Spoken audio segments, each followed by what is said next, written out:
El Filibusterismo, also known by its English alternative title The Reign of Greed, is the second novel written by Philippine national hero José Rizal. It is the sequel to Noli tangere and, like the first book, was written in Spanish.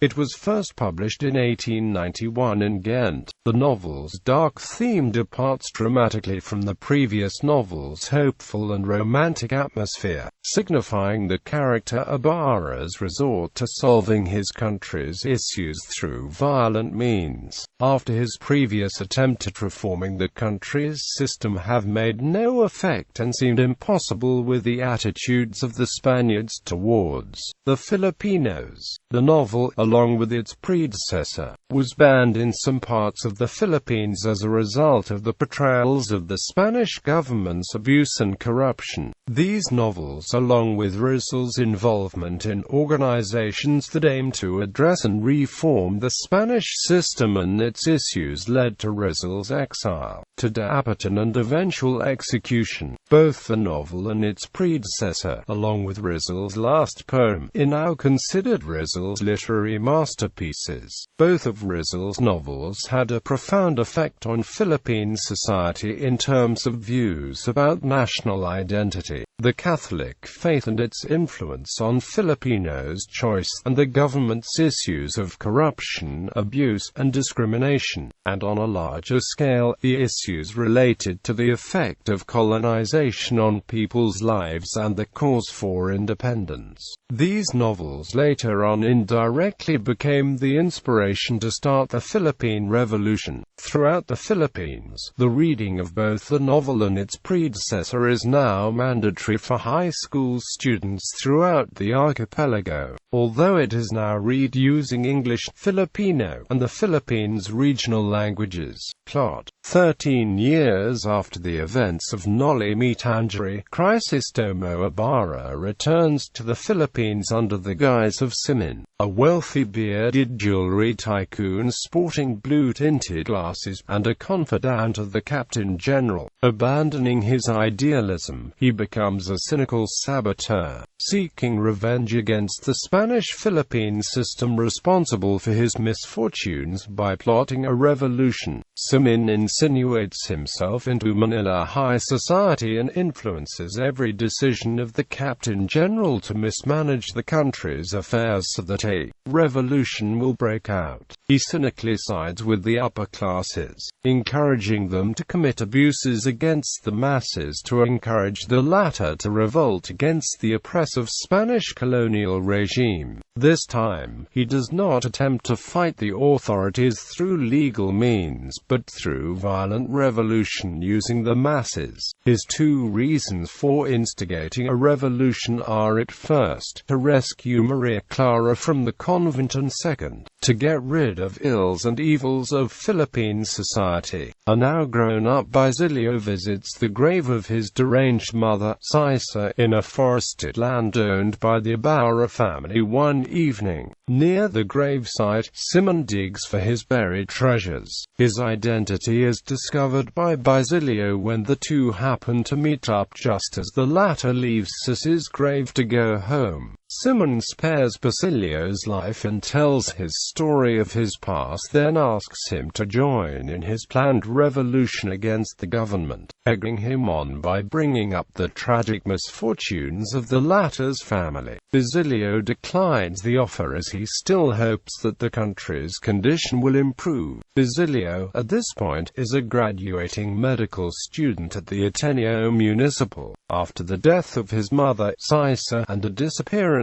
of his younger brother, Crispin, Basilio heeded the advice of the dying boatman, Elias, and traveled to Manila to study.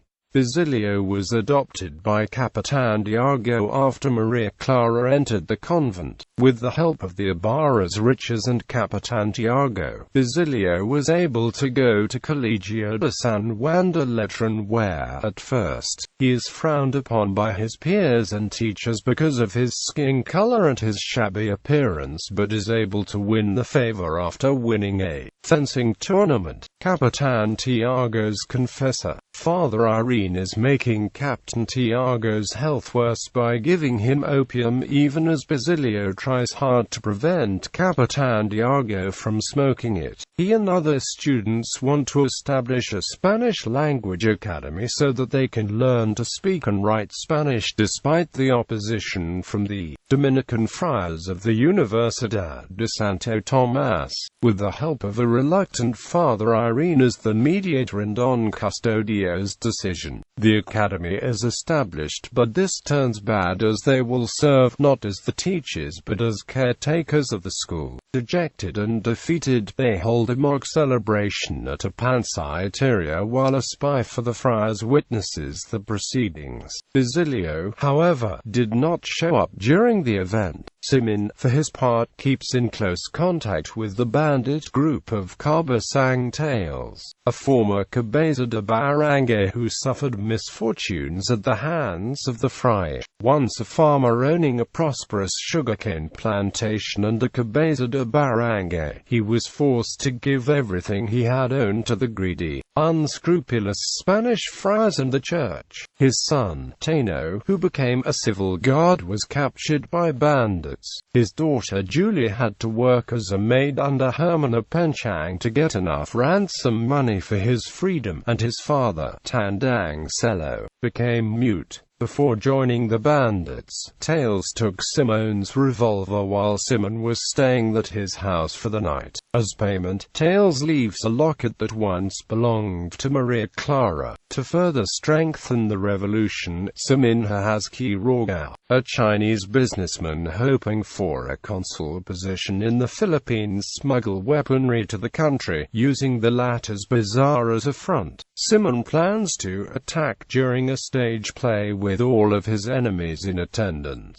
On the afternoon of the day the attack is supposed to happen, Basilio informs Simon of Maria Clara's death in the convent during the morning hours of the day. A heartbroken Simon abruptly aborts his plan to mourn her death. A few days after the mock celebration by the students, the people are agitated when disturbing posters are found displayed around the city. The authorities accuse the students present at the panciteria of agitation and disturbing peace and has them arrested. Basilio, although not present at the mock celebration, is also arrested.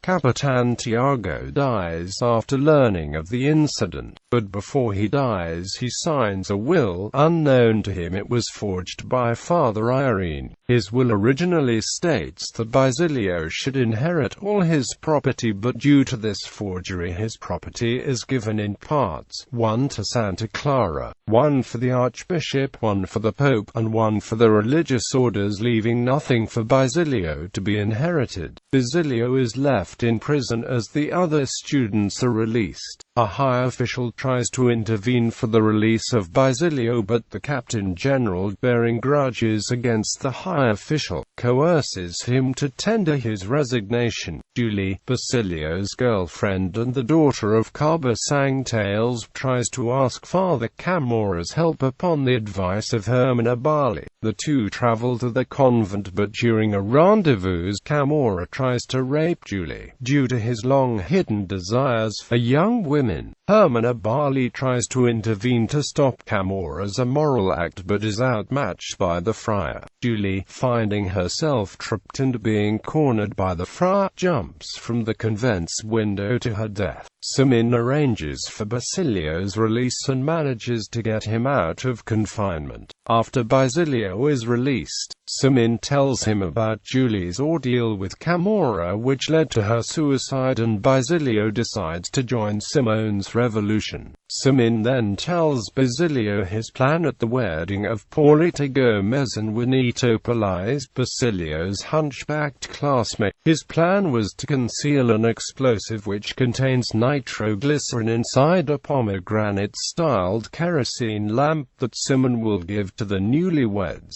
as a gift during the wedding reception. The reception will take place at the former home of the late Capitan Tiago, which was now filled with explosives planted by Simon. According to Simon, the lamp will stay lighted for only 20 minutes before it flickers. If someone attempts to turn the wick, it will explode and kill everyone. Important important members of civil society and the church hierarchy inside the house. Basilio has a change of heart and attempts to warn Izagani, his friend and the former boyfriend of Paulita. Simon leaves the reception early as planned and leaves a note behind. Initially thinking that it was simply a bad joke, Father Salvi recognizes the handwriting and confirms that it was indeed Ibarra's. As people begin to panic, the lamp flickers. Father Irene tries to turn the wick up when Izagani, due to his undying love for Paulita, bursts in the room and throws the lamp into the river, sabotaging Simone's plans. He escapes by diving into the river as guards chase after him. He later regrets his impulsive action because he had contradicted his own belief that he loved his nation more than Paulita and that the explosion and revolution could have fulfilled his ideals for Filipino society. Simon, now unmasked as the perpetrator of the attempted arson and failed revolution, becomes a fugitive. Wounded and exhausted after he was shot by the pursuing Guardia Civil, he seeks shelter at the home of Father Florentino, Izagani's uncle, and comes under the care of Dr. Tiburcio de Espadana, Doña Victorina's husband, who was also hiding at the house. Simon takes poison in order for him not to be captured alive. Before he dies, he reveals his real identity to Florentino while they exchange thoughts about the failure of his revolution and why God forsook him, when all he wanted was to avenge the people important to him that were wronged, such as Elias, Maria Clara and his father, Don Rafael. Florentino opines that God did not forsake him and that his plans were not for the greater good but for personal gain. Simon, finally accepting Florentino's explanation, squeezes his hand and dies. Florentino then takes Simone's remaining jewels and throws them into the Pacific Ocean with the corals, hoping that they would not be used by the greedy, and that when the time came that it would be used for the greater good. Characters. Below is some of the major and minor characters in the novel. Simon, Crisostomo Ibarra in disguise, left for dead at the end of Noli Me Tangere. Ibarra has resurfaced as the wealthy jeweler. Simon, sporting a beard, blue-tinted glasses, and a revolver, fueled by his mistreatment at the hands of the Spaniards and his fury at Maria Clara's fate. Simon secretly plans a revolution to seek revenge against those who wronged him. Basilio, son of Caesar and another character from Noli Me Tangere. After his mother's death, he became a vagabond until Captain Diago took him in out of pity and hired him as a houseboy in exchange for sending him to school. In the events of the book, he is a graduating medical student who discovered Simone's true identity and befriended him.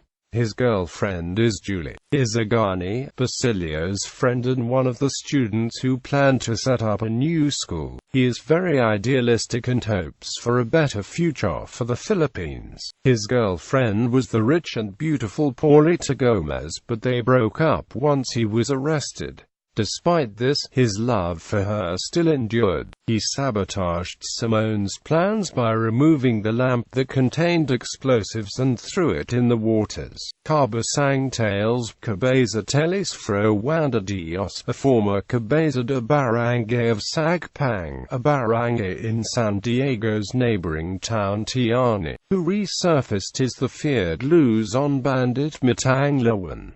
He is the son of Tandang Celo, and father of Julian Tano, Don Custodio de Salazar y Sanchez de Montradondo, a famous journalist who was asked by the students about his decision for the Academia de Castellano. In reality, he is quite an ordinary fellow who married a rich woman in order to be a member of Manila's high society. Paulita Gomez, the girlfriend of Izagani and the niece of Doña Victorina, the old India who passes herself off as a peninsula, who is the wife of the quack Dr. Tiburcio de Espadana. In the end, she and Juanito Paliza wed, and she dumps Izagani, believing that she will have no future if she marries him. Macraig, one of Izagani's classmates at the University of Santo Tomas, He is a rich student and serves as the leader of the students yearning to build the Accademia de Castellano. Father Florentino, Isagani's godfather, and a secular priest, was engaged to be married, but chose to be a priest after being pressured by his mother. The story hinting at the ambivalence of his decision as he chooses an assignment to a remote place living in solitude near the sea. Florentino also harbors great hatred for the corrupt Spanish friar. He offered shelter to Don Tiburcio de Espandana when the latter was hiding from his wife, Doña Victorina, Juliana de Dios, the girlfriend of Basilio, and the youngest daughter of Cabasang Tales. To claim her father from the bandits, she had to work as a maid under the supervision of Hermana Penchang. Eventually, she was freed but committed suicide after Father Camorra attempted to rape her. Juanito Pelaez, a favorite student of the professors. They belong to the noble Spanish ancestry. After failing in his grades, he became Paulita's new boyfriend and they eventually wed. Doña Matutine Victorina de los Reyes de Espadana, known in Noli Me Tangere as Tiburcio de Espadana's cruel wife. She is the aunt of Paulita Gomez, and favors Juanito Pelaez over Izagani. She is searching for her husband, who has left her and is in hiding. Although of Indio heritage, she considers herself as one of the peninsula. Father Camorra, the lustful parish priest of Chiani, San Diego's adjacent town, who has long-time desires for young women. He nearly raped Julie, causing the latter to commit suicide. Benzabi, the pseudonym of Abraham Ibanez, a journalist who believes he is the only one thinking in the Philippines. Benzabi is an anagram of Ibanez, an alternate spelling of his name. Placido Penitente, a student at the University of Santo Tomas who was very intelligent and wise but did not want, if not only by his mother's plea, to pursue his studies. He also controls his temper against Padre Millan, his physics teacher. During his high school days, he was an honor student hailing from Batangas. Hermana Penchang, Sagpang's rich pusakal. She offers Julie to be her maid so the latter can obtain money to free Cabasang Tales. Disbelieving of Julie and her close friends, she considers herself as an ally of the friar. Tiburcio de Espadana. Don Tiburcio is Victorina de Espadana's lame husband. He is currently in hiding at Father Florentino's. Father Irene, Captain Tiago's spiritual advisor. Although reluctant, he helped the students to establish the Accademia de Castellano after being convinced by giving him a chestnut. The only witness to Captain Tiago's death, he forged the last will and testament of the latter so Basilio will obtain nothing from the inheritance. Quiroga, a Chinese businessman who dreamed of being a consul for his country in the Philippines. He hid Simone's weapons inside his house. Don Timoteo Pelaez, Juanito's father. He is a rich businessman and arranges a wedding for his son and Paulita. He and Simon became business partners. Tandang Selo, father of Cabasang Tales and grandfather of Tano and Julie. He raised the sick and young Basilio after he left the house in Noli Me Tangere. He died in an encounter on the mountains with his son Tales, when he was killed by a battalion that included his own grandson, Tano. Father Fernandez, the priest friend of Izagani.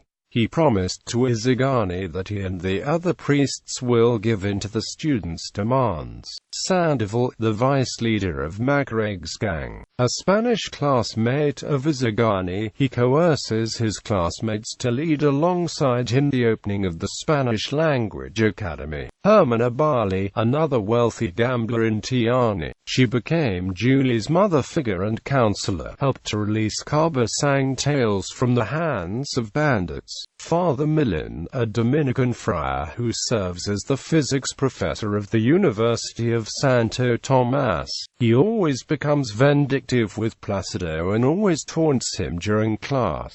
Millen is inspired by an ill-mannered Dominican friar who was Rizal's anatomy professor in Santo Tomas.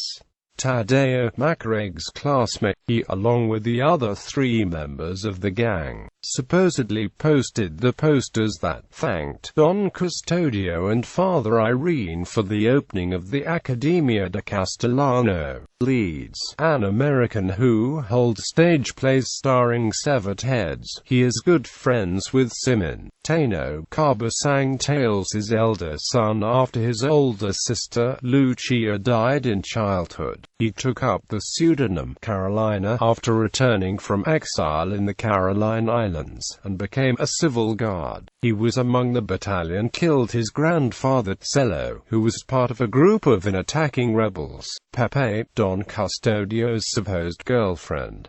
A dancer, she is always agitated of her boyfriend's plans. She seems to be a close friend of Macareg, Gobernador General, the highest-ranking official in the Philippines during the Spanish colonial period. This unnamed character pretends that what he is doing is for the good of the Indios, the local citizens of the country, but in reality, he prioritizes the needs of his fellow Spaniards living in the country. Father Hernando de la Sabina, a Dominican friar introduced in Noli tangere, now the vice-rector of the University of Santo Tomas, Pexon, classmate who had no idea on the happenings occurring around him. He suggested that they held the mock celebration at the Pansiteria. Father Bernardo Salvi, former parish priest of San Diego in Noli tangere, now the director and chaplain of the Santa Clara Convent. Captain Tiago Santiago de los Santos.